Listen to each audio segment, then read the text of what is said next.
Bismillahirrahmanirrahim. Alhamdulillahirabbil alamin. Allahumma shalli wa sallim wa barik ala sayidina Muhammadin wa ala alihi wa sahbihi ajmain, amma ba'd. Teman-teman yang dimuliakan oleh Allah Subhanahu wa taala, ambilkan mic. Kita melanjutkan pada kajian Fathul Mu'in di hari yang ketiga. Diberi wadah. Wa ba'du lan ing dalem sabadane bismillah alhamdulillah sholawat salam. Wa ba'du lan ing dalem sabadane bismillah alhamdulillah sholawat salam. Fahada mengkau tabi iki iku syarhun syarah. Syarah itu artinya itu kitab yang menjelaskan pada matan. Fahada mengkau tabi iki iku syarhun syarah mufidun kang maidai. Mufid itu artinya memberikan faidah kepada yang lain, namanya mufid.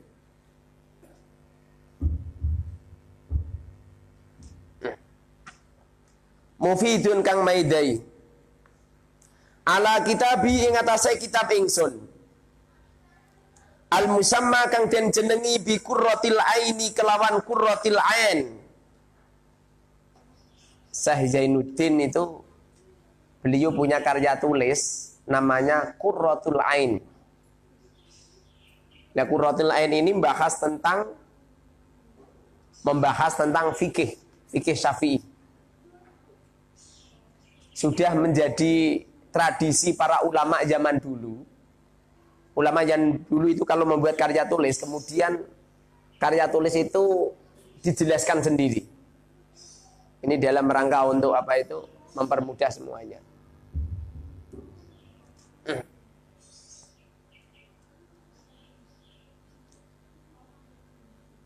Bimuhimmatid dini kelawan piro-piro pentingnya agama. Hidupkan lamunya. Bimuhimmatid dini kelawan piro-piro pentingnya agama yubayinu kang jelasake apa syarhun al-murada kang den karepake. Al-murada kang den karepake. Wa yutammimu lan nyempurnaake apa syarah al-mufada kang den faidai. Al-mufada kang den faidai. Wa yuhasilu lan ngasilake apa syarah al-maqasida ing pira-pira sejo. Jadi kitab Fathul Mu'in ini syarahnya kitab Qurratul Ain. Kebetulan antara orang yang menyarai sama orang yang membuat karya tulis matan itu atau Qurratul Ain itu orangnya sama. Jadi Syekh Zainuddin ini santrinya Ibnu Hajar ya. Ibnu Hajar yang terkenal itu. Kemudian beliau punya karya tulis namanya Qurratul Ain, kemudian disarai namanya Fathul Mu'in. Ini Fathul Mu'in ini menjelaskan apa itu semua komentar-komentar atau karya tulisnya Syekh Zainuddin. Perlu digarisbawahi kalau kita melihat karya tulis Fathul Mu'in ini dari halaman satu ke halaman yang lain. Ini beliau menyodorkan sebuah karya yang memang disengaja tidak diberi dalil. Jadi orang itu kalau alim bicara menyampaikan ilmu itu untuk mempermudah umat, mempermudah masyarakat, bukan malah mempersulit. Makanya panjenengan semua bisa melihat karya tulis ulama seperti Safinatun Najah, seperti Riyadul Badi'ah, seperti Abi Suja atau Takrib, seperti Fathul Qarib dan lain sebagainya. Di sana itu tidak ada dalilnya. Qurannya nggak ada, hadisnya nggak ada. Ini bukan berarti musonifnya ini ngawur tanpa dalil, itu tidak. Ini hanya untuk mempermudah. Kalau beliau-beliau aku yakin Quran sudah hafal, hadis sudah hafal. Kemarin udah aku sampaikan kalau ilmu fikih itu seperti makanan-makanan yang sudah diracik, yang sudah dimasak, kemudian dihidangkan di restoran. Jadi orang yang lapar itu datang tinggal milih makanan di situ. Jadi ilmu fikih ini adalah pemahaman-pemahaman tentang ilmu agama, pemahaman tentang Quran, pemahaman tentang hadis. Ini beda sekali dengan Al-Quran dan hadis. Kalau Al-Quran dan hadis ini masih masih global. Seorang orang awam seperti saya ini tidak mampu untuk memahami Al-Quran dan hadis.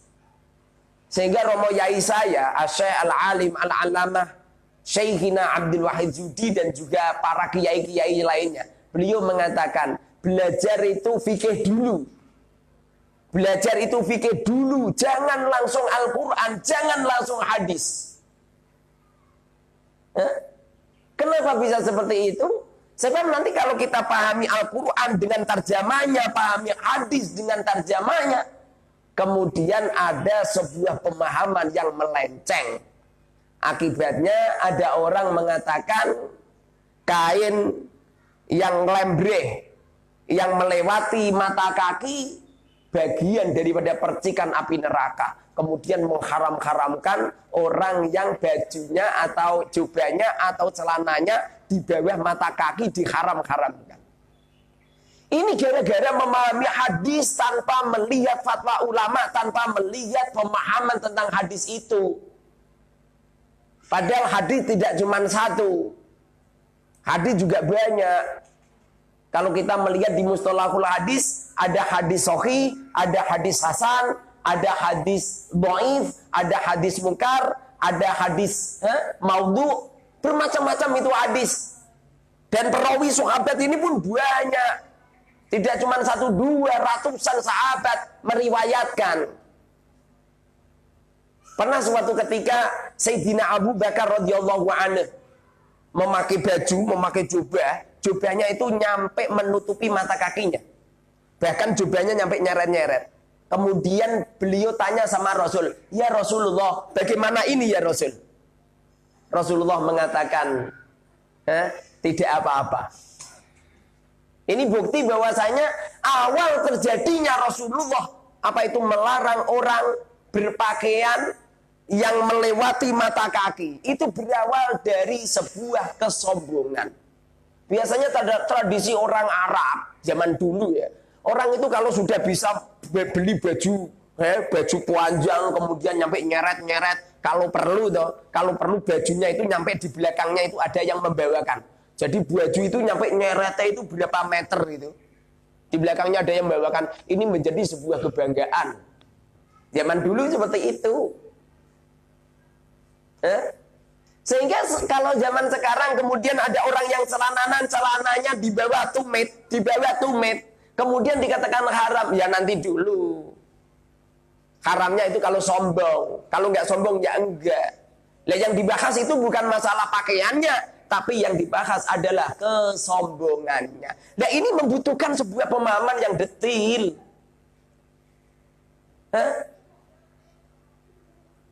Ini tidak cuma itu saja. Seperti contoh sholat subuh itu pakai kunut apa tidak? Kemudian kalau kunut itu berdoanya bagaimana? Tangannya disejajarkan dengan pundak, atau tangannya di dada, atau tangannya nyampe begini. Itu semuanya kan ada aturannya semua. Dan kita orang membaca tarjamahnya Quran, membaca tarjamahnya hadis, tidak bisa. Kemudian ada orang mengatakan, ada oknum-oknum yang gak ngalim mengatakan semua orang berhak untuk beristihad. Nah kalau semua orang berhak untuk beristihad, nantilah preman-preman di pinggir jalan, orang-orang tukang ojek yang ada di ada di pos kampling, orang-orang bodoh yang tidak punya apa itu pemahaman tentang ilmu agama, kemudian mereka berfatwa seenaknya sendiri. Sehingga kata-kata seperti itu salah. Makanya apa itu di sini kita disodorkan dengan Fathul Mu'in yang tulisannya seperti ini, tidak ada Qur'annya, tidak ada hadisnya. Ini bukan berarti musonifnya ngawur, enggak. Semuanya ada rujukan. Makanya seumpamanya ada seorang kiai mencetuskan sebuah hukum, kemudian beliau tidak menyodorkan Qur'annya mana, dalilnya mana, tidak menyodorkan. Itu bukan berarti tidak ada. Makanya kita apa itu menyimpulkan sebuah ilmu itu jangan ngawur.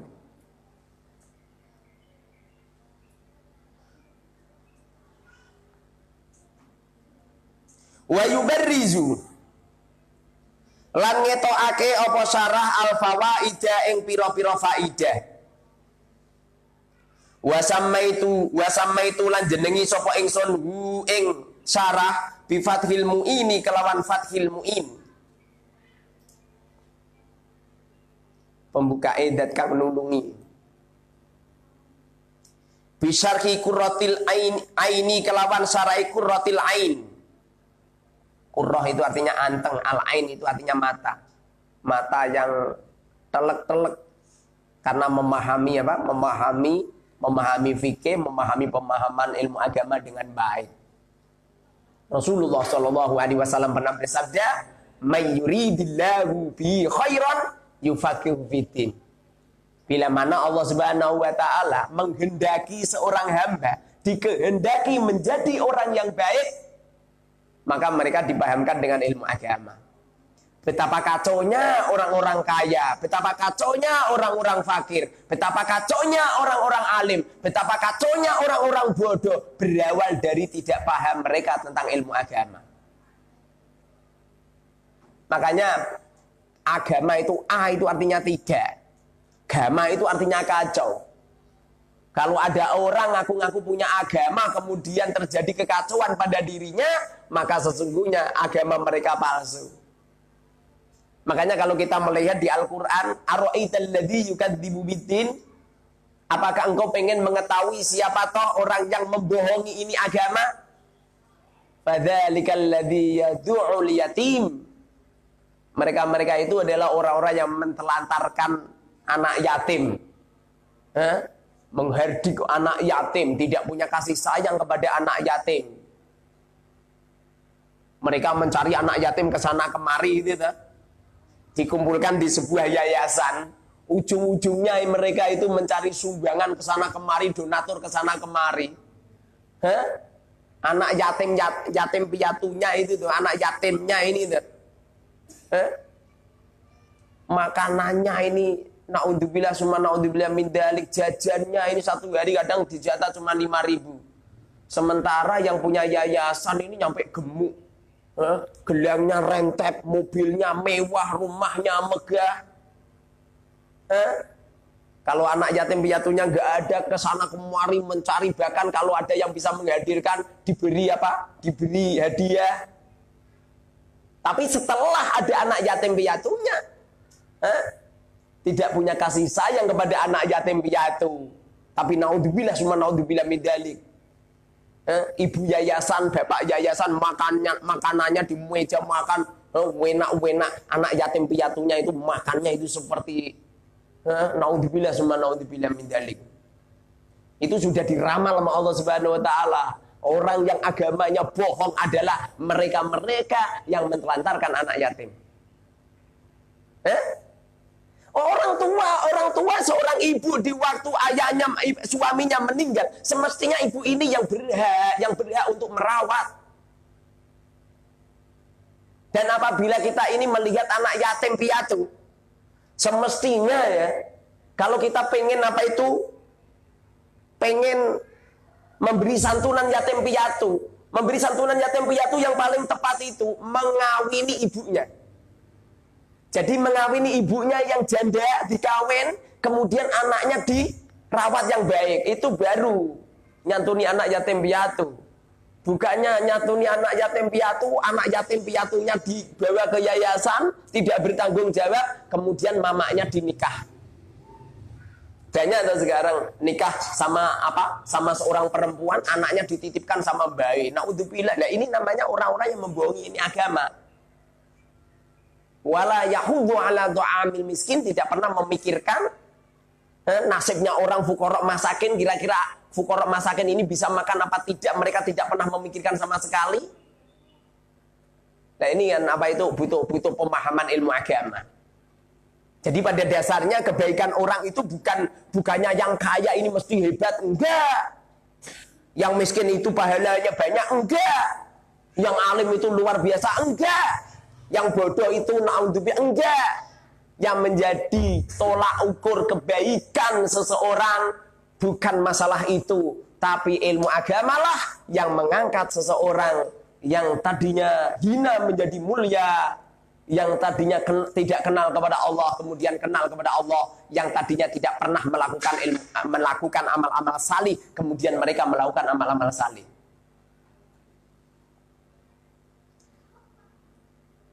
Wa ana utawi ingsun iku as'alu nyuwun sapa ingsun Allah ya ing Allah al-karima kang lomo. Kita orang diperintah sama Allah Subhanahu wa taala untuk selalu berdoa minta kepada Allah Subhanahu wa taala. Tapi apabila kita minta kepada Allah Subhanahu wa taala, itu firman Allah di dalam Al-Qur'an, wasta'inu bisabri wassalah. Wasta'inu, mintalah tolong kamu semua bisabri dengan sabar, wassolati dan salat. Makna daripada sabar, as-sabru huwa al-judu ma'al istimrar. Jadi kalau kita ini pengen minta kepada Allah, jangan hanya sekedar berdoa. Jangan hanya sekedar ya Allah, ya Allah, ya Allah gitu. Tapi bagaimana? Wasta'inu bisabri. Caranya bagaimana? Sabar. Makna daripada sabar itu bukan leha-leha. Makna daripada sabar itu adalah al-judu ma'al istimrar. Bersungguh-sungguh terus-menerus, pantang menyerah, tidak pernah berhenti. Kamu pengen berhasil, sungguh-sungguh, pantang menyerah, tidak pernah berhenti. Itu namanya sabar. Dan ini yang dianjurkan oleh Allah Subhanahu wa taala, yang disebut oleh Allah di dalam Al-Qur'an berkali-kali. Makanya ada di Al-Qur'an di surat Fatihah ada firman Allah, iyyaka na'budu wa iyyaka nasta'in. Iyyaka ing panjenengan na'budu nyembah sapa ingsun, sapa kita. Wa iyyaka nasta'in. Jadi kita ini akan mendapatkan pertolongan dari Allah. Caranya itu lakukan sabab-musabab dulu. Lakukan ubudiyah dulu, ibadah dulu, pengabdian kita kepada Allah Subhanahu wa taala. Di antara pengabdian kita kepada Allah Subhanahu wa taala yaitu melakukan usaha dengan maksimal. Wa idza ajamta fatawakkal 'ala Allah.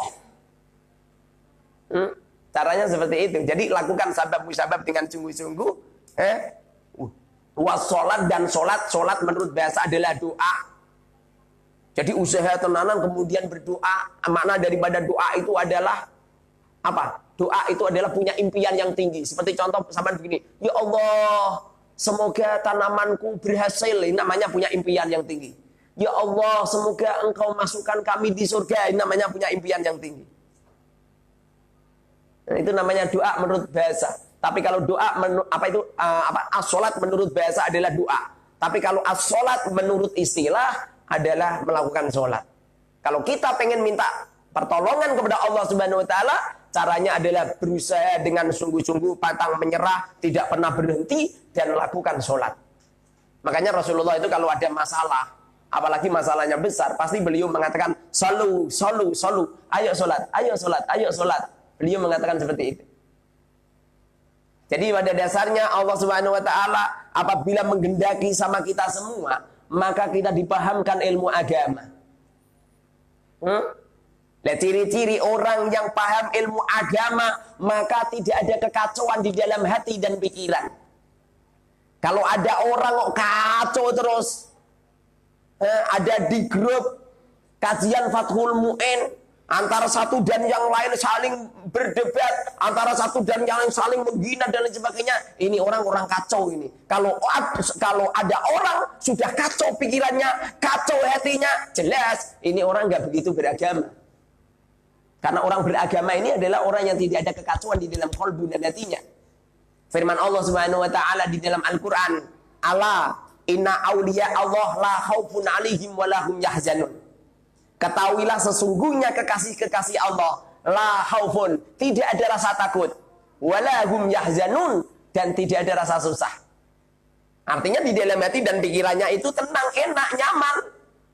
Kalau ada orang yang pikirannya nggak nyaman, melihat orang maulid Nabi, kepalanya pusing, melihat orang tahlilan di makam, perutnya mules, melihat orang yasinan mencret, melihat orang bancaan, ada ngapati, ada mitoni, ada rayahan, ada ini itu yang melihat amalia orang lain kepalanya pusing. Ini jelas ini jangan-jangan nggak punya agama di dalam kalbu. Orang yang punya agama itu tenang, ayem, tentrem, enak kepenak, wajahnya berseri-seri, melihat umat ini penuh dengan kasih sayang. Tidak pernah menghina, tidak pernah mencaci maki, tidak pernah menjelek-jelekan orang lain. Bahkan apabila ada orang lain melakukan dosa, ditutup itu dosanya, ditutupi itu kesalahannya. Allah Man satara uyuba akhihi satarallahu yubahu fid dunya wal akhirah. Barang siapa yang menutupi aibnya saudaranya, tentu mereka akan ditutup aibnya oleh Allah Subhanahu wa taala di dunia sampai kelak di akhirat. Wa ana utawi ingsun iku as'alu nyuwun sapa ingsun Allah ing Allah al-karima kang lomo, al-mannana kang akeh peparinge, aya umma ing jentoh jembarake sapa Allah al-intifa'a ing ngalap manfaat, al-intifa'a ing manfaat bihi kelawan syarah. Beliau mengatakan, aku minta kepada Allah yang maha dermawan. Yang maha dermawan, yang pemberiannya yang luar biasa kepada hamba-hambanya. Semoga Fathul Mu'in ini bermanfaat lil khasati, maring wong khusus, wal amati lan wong umum. Lil khasati maring wong khusus, wal amati lan wong umum. Makna daripada khas itu adalah orang-orang yang alim, orang-orang yang keilmuannya sudah mutabakhir, namanya orang-orang khas. Kalau amah ini artinya orang-orang awam seperti saya, seperti panjenengan semua, ini namanya orang awam. Minal ikhwani saking piro-piro konco. Semuanya teman. Orang itu kalau orangnya dikehendaki Allah menjadi orang baik, melihat orang itu seperti saudaranya semua. Seperti saudaranya, sampai Rasulullah SAW pernah bersabda, al-muslim akhul muslim kal bunyanil wahid. Sebagian riwayat, al-muslim akhul muslim kal jasadil wahid. Orang Islam terhadap orang Islam ini seperti organ tubuh yang satu. Ada kalanya orang Islam ini ceriwis seperti mulut. Ini kan jasad yang satu kan, ada yang seperti mulut, ada yang seperti hidung, ada yang seperti mata, ada yang seperti telinga, ada yang seperti leher, ada yang seperti payudara, ada yang seperti perut, ada yang seperti parji, ada yang seperti paha, ada yang seperti lutut, ada yang seperti kaki, ada yang seperti telapak kaki, ada yang seperti Jadi Allah Subhanahu wa taala ciptakan manusia antara satu dan yang lain ini ya ada yang seperti ini.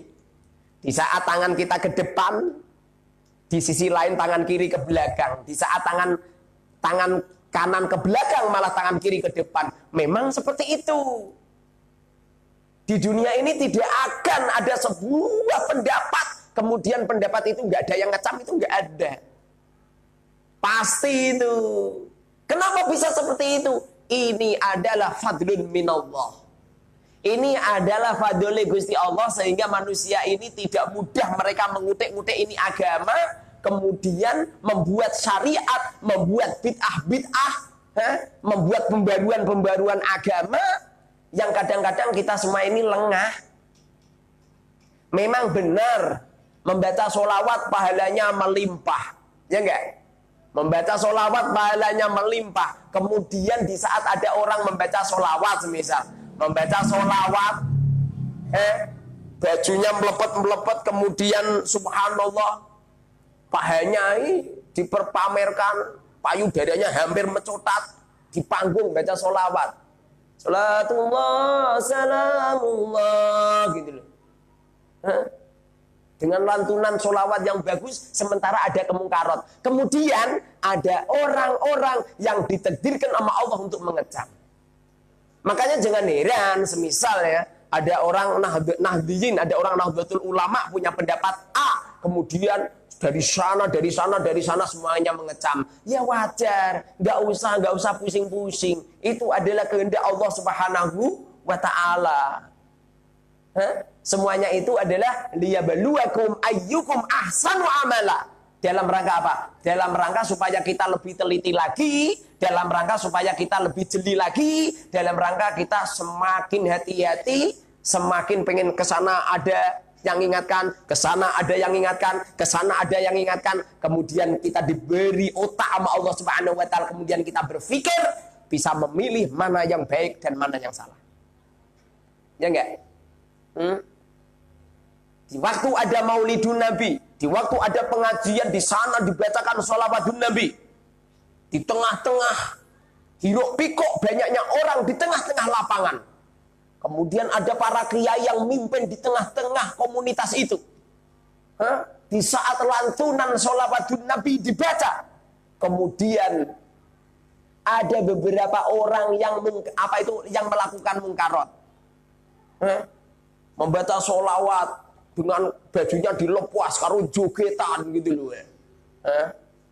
Kemudian ada yang ngecam, kemudian ada yang menghina, kemudian ada yang bid'ah-bid'ahkan, kemudian ada yang mengharamkan, kemudian ada yang mensirik-sirikan. Ya memang dunia seperti itu. Dunia seperti itu udah dari zaman Nabiullah Adam alaihissalam. Sudah diramal sama malaikat, sudah di apa? Ataj'alu fiha may yufsidu fiha wa yasfikud dima'. Malaikat mengatakan, ya Allah, kenapa engkau menciptakan manusia yang sering melakukan kerusakan dan mereka menumpahkan darah gitu. Apa kata Allah? Allah berfirman, qalu, gimana terusannya? Wa nahnu nusabbihu bihamdika wa nuqaddisu lak. Qala inni a'lamu ma la ta'lamun. Allah lah yang maha bijak, Allah lah yang maha tahu, Allah lah yang maha memilikan. Sehingga firman Allah di dalam ayat lain, beliau mengatakan, Rabbana ma khalaqta hadza batila subhanaka faqina adzabannar. Di dunia ini tidak ada yang batil. Allah menciptakan orang-orang Nahdlatul Ulama ada manfaat. Allah menciptakan Muhammadiyah ada manfaat. Allah menciptakan orang-orang Wahabi, orang-orang Khawarij, orang-orang Syiah, orang-orang MTA, orang-orang golongan-golongan LDII. Allah ciptakannya ada Lamkari, ada apa? Islam di Jawa terkenal Islam orang-orang Samin. Tidak cuma itu saja, agama yang beraneka ragam. Itu masih bagus itu. Bahkan banyak komunitas yang tidak percaya adanya Allah Subhanahu wa Ta'ala. Bahkan menjadi sebuah daulah kekuasaan, kerajaan yang berikrar bahwa di dunia ini tidak ada Tuhan. Itu semua kehendak Allah. Kalau panjenengan semua menjadi seorang ulama, menjadi seorang kiai, memberikan nasihat kepada umat, wa ma arsalnaka illal balah, hei Muhammad, tidak aku utus engkau illal balah, kecuali hanya sekedar menyampaikan. Yang penting menyampaikan ke umat, nggak usah mendelik, Allahu Akbar mendelik, kemudian melaknat, terus nama-nama hewan di absen, ono asu, ono celeng, ono ketek, ono di absen kabue itu kalau marah. Naudzubillah min dzalik. Tapi semuanya itu kehendak Allah Subhanahu wa Ta'ala. Rufi'atil aqlam wa jafatis suhuf. Bila mana Allah Subhanahu wa Ta'ala berkehendak, maka takdir Allah tidak ada yang bisa menghalang-halangi. Pena sudah terangkat, buku catatan amal manusia sudah kering.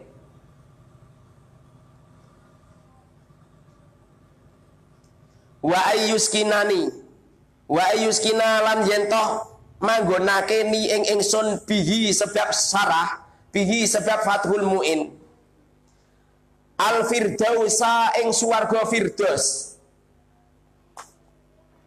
Swarga firdaus itu toh yang asli itu hanya ditempati Rasulullah lu yang asli. Jadi kalau sekelas kita-kita atau sekelas ulama-ulama ya nggak mungkin. Surga firdaus itu ditempati Rasul. Cuma kita ini kalau doa itu ya yang mentok gitu loh. Donga kok sithik ya Allah, muga-muga kula jenengan paringi arta gangsal atus sewu. Donga kok trimo ngono iki. Donga kok trimo sithik ya Allah, muga-muga benjing garwa kula gantenge kaya Kang David. Donga kok sithike kaya ngono. Kiai-kiai nak donga nak pas akad nikah, Allahumma alif bainahuma kama allafta baina Adam wa Hawa wa kama allafta baina Nabiullah Yusuf baina Yusuf wa sayyidatina Hawa gitu loh ya. Wa kama allafta baina Rasulillahi Muhammadin sallallahu alaihi wasallam wa sayyidatina Khadijatil Kubra gitu loh. Donga ki sementok. Ngono kuwi apa mungkin dhewe ana manten kok nyampe jidek gawe karo Gusti Allah apike kok nyampe kaya Kanjeng Nabi karo sing wedok kaya Sayyidatina Khadijah mungkin mau enggak? Ya enggak mungkin. Tapi donga ki ngono iku. Doa itu minta yang paling gitu loh. Ya enggak? Itu. Jadi cita-cita itu yang tinggi. Adapun nanti hasilnya bagaimana itu urusan Allah Subhanahu wa taala. Wa idza azamta fatawakkal 'alallah. Apabila engkau bercita-cita, maka serahkan cita-cita Allah. Wa may yatawakkal 'alallah fa huwa hasbuh. Tidak ada orang yang menyerahkan semua urusannya kepada Allah kecuali Allah Subhanahu wa taala akan mencukupinya.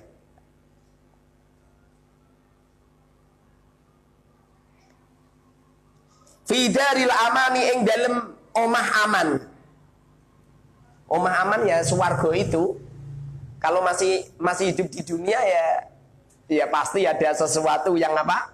Yang menjadikan hati kita nggak cocok, pikiran kita nggak cocok gitu. Kecuali kalau kita ini benar-benar ma'rifat billah. Benar-benar kenal kepada Allah Subhanahu wa taala, waspada dengan keadaan sehingga kita dipilihkan Allah Subhanahu wa taala yang terbaik. Tapi kalau di dalam kalbu kita nggak ada Allah, adanya cuman harta benda, adanya hanya uang, adanya hanya seorang perempuan, adanya cuman apa itu gebiari bondo dunia, pada akhirnya di saat gak punya uang, di saat gak punya harta akan terjadi kekacauan.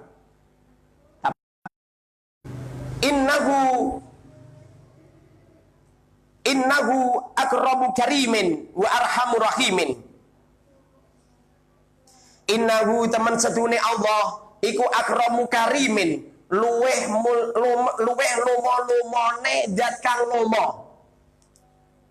Gusti Allah ki lumane pol. Allah itu sangat dermawan. Subhanallah. Allah itu kalau memikirkan kepada hambanya tidak pernah pandang bulu loh. Ini ahli taat, ini ahli maksiat, ini ahli yang mau menyembah kepadanya, ini yang nggak mau menyembah kepadanya, semuanya dicukupi. Makanya kalau ada orang bilang gini, ya Allah, itu loh orang itu nggak pernah ibadah, tapi kok harta bendanya banyak. Sementara saya ini loh dari kecil Islam, dari kecil ahli ibadah, tapi kok fakir ya gitu. Apa itu dia itu berpikir kalau rizki itu hanya terletak pada harta benda. Padahal Sayyidina Ali karamallahu wajhah pernah mengatakan nikmat yang paling utama, anugerah Allah yang paling luar biasa adalah keimanan. Subutul iman fil qalbi. Tetapnya iman di dada seseorang ini adalah rezeki yang luar biasa. Jangankan itu, kalimat la ilaha illallah, kalimat la ilaha illallah apabila ditimbang dengan harta benda, dengan dunia seisinya, tentu akan berbobot la ilaha illallah. Sungguh beruntung apabila ada seorang fakir, apabila ada orang yang melarat, apabila ada orang yang tidak punya apa-apa, tapi masih ada keimanan di dalam kalbunya, masih bisa berjamaah, masih bisa yakin kepada Allah, masih bisa ikhlas dengan keadaan, ini jauh lebih utama daripada orang yang kaya raya harta bendanya melimpah berlimpah ahli sedekah, kemudian mereka tidak punya iman sama sekali. Makanya kita ini jangan seperti itu. Bahkan Rasulullah Shallallahu Alaihi Wasallam pernah bersabda, "Idza ahabballahu 'abdah ibtalah." Bila mana Allah mencintai kepada seorang hamba, ibtalah, maka Allah akan datangkan bertubi-tubi musibah, akan datangkan berbagai macam bencana. Ini ahabballahu 'abda. Allah apabila mencintai kamu semua, Allah akan datangkan bermacam-macam bencana, bermacam-macam bala. Kalau panjenengan semua dibandingkan dengan saya lebih utama menurut Allah, aku yakin bencanamu, semrawutmu, ujianmu sama saya pasti lebih banyak saya. Jangan kau lihat, Pak Ustadz enak ya, tamunya banyak, kalau pergi pakai mobil, istrinya cantik, santrinya cantik-cantik, tampan-tampan. Jangan dilihat itunya. Apa yang terjadi pada diri Rasulullah Sallallahu Alaihi Wasallam? Rasulullah ada di kandungan baru 2 bulan, ayahnya meninggal. Rasulullah lahir dalam keadaan tidak punya apa-apa. Sayyidina Abdullah, ayahnya Rasulullah, tidak meninggalkan harta benda sama sekali, kecuali sosok budak, seorang budak namanya Ummu Aiman kalau nggak salah. Namanya Ummu Aiman budaknya. Tidak punya apa-apa. Setelah berinjak Rasulullah agak besar, dibawa oleh Sayyidatina Halimati Sa'diyah selama 4 tahun di rumahnya Halimati Sa'diyah. Setelah itu apa yang terjadi? Dipulangkan sama Sayyidatina Halimati Sa'diyah gara-gara ada kejadian pembedahan Rasulullah itu, pembedahan dada Rasulullah. Di saat Rasulullah umur 4 tahun. Setelah itu diasuh sama ibunya sendiri, baru 2 tahun ibunya wafat. Di saat itu Rasulullah umur 6 tahun. Di saat Rasulullah kecil yang baru 6 tahun, semestinya umur-umur semacam itu waktunya menikmati kehidupan. Sudah tidak punya ayah, tidak punya ibu. Kemudian beliau dirawat oleh kakeknya Sayyidina Abdul Muthalib, baru dirawat 2 tahun. Abdul Muthalib wafat. Di saat itu Rasulullah umur berapa coba? 8 tahun. Lalu dirawat sama pamannya Abi Thalib dalam keadaan fakir. Jangankan untuk mencukupi Rasulullah, mencukupi anak-anaknya saja kekurangan. Rasulullah kecil di saat itu umur 12 tahun sudah mulai ikut berdagang. Coba, sekarang siapa coba? Di antara kamu umur 12 tahun berangkat mondok masih dimanja sama orang tua kamu. Kemudian Rasulullah seperti itu. Di saat Rasulullah ganteng-ganteng umur 25 tahun, semestinya Rasulullah akan mendapatkan seorang perempuan yang muda dan lain sebagainya. Rasulullah diberi ujian sama Allah, nikah dengan seorang janda yang sudah menjanda 2 kali, anaknya 4, Sayyidatina Khadijah. Wakilah ulama umurnya 40 tahun, wakilah ulama umurnya 35 tahun. Setelah itu Rasulullah terus berjuang di tengah-tengah masyarakat, terkenal dengan Al-Amin. Apakah di waktu beliau diberi julukan Al-Amin terus aman? Enggak. Terjadi pertikaian, terjadi dan lain sebagainya. Apalagi Rasulullah di saat sudah umur 40 tahun, kemudian Rasulullah mendapatkan wahyu di Gua Hira. Kemudian Rasulullah diperintahkan untuk menyampaikan wahyu secara sir, secara rahasia. Apa yang terjadi? Ujian demi ujian terus bertubi-tubi. Makanya apabila panjenengan hidup dipenuhi dengan ujian, kesemrawutan hidup, punya suami yang tidak tanggung jawab, punya istri yang sulit aturannya, perekonomian yang kacau balau, hutang yang di mana-mana ada hutang, anak yang tidak bertaat, tetangga yang kacau, usaha yang kacau, semuanya serba kacau, maka itu adalah kasih sayang Allah Subhanahu wa taala kepada kita. Wa asa an takrahu syai'an fa huwa khairul lakum. Kadang-kadang ada orang benci sesuatu padahal sesuatu itu bagus menurut Allah. Apa itu? di waktu Allah memerintahkan para sahabat untuk berangkat perang. Kemudian sahabat, beberapa orang munafik mengundurkan diri, tidak mengikuti perang. Kemudian sahabat pun perang. Pada akhirnya tidak sedikit yang mati di medan perang. Ini adalah kebaikan yang berlimpah. Hum ahya, mereka-mereka itu yang mati syahid, mereka hidup selama-lamanya. Sebagian ulama mengatakan wa asa an takrahu syai'an, makna daripada syai' ini adalah kefakiran. Seseorang dihadirkan Allah kefakiran. Kelihatannya sih pengen kesana kemari, nggak ada yang dibuat untuk biaya untuk kesana kemari. Pengen beli itu tidak mampu. Tapi apa yang terjadi? Kefakiran inilah yang akan meringankan hisab kita kelak di akhirat. Jangankan hisab kelak di akhirat, di dunia saja enak orang fakir. Orang fakir itu sore hari ini ketongkrongan di depan rumah santai. Orang kaya ini masih sibuk. Masih sibuk ngurusin toko, ngurusin ruko-rukonya, mengurusin bisnis-bisnisnya. Orang fakir itu setelah isya itu, setelah jamaah langsung tidur pulas dia. Orang kaya itu masih menghitung uang 5 karung di dalam rumahnya. Orang fakir itu nggak punya rumah, tidurnya itu di musola-musola, di masjid-masjid, di depan-depan ruko aman semua. Coba orang kaya. Makanya kita nggak usah nggak usah pusing-pusing semuanya. Ini adalah pilihan Allah Subhanahu wa taala. Amin amin ya rabbal alamin. Wassalamualaikum warahmatullahi wabarakatuh.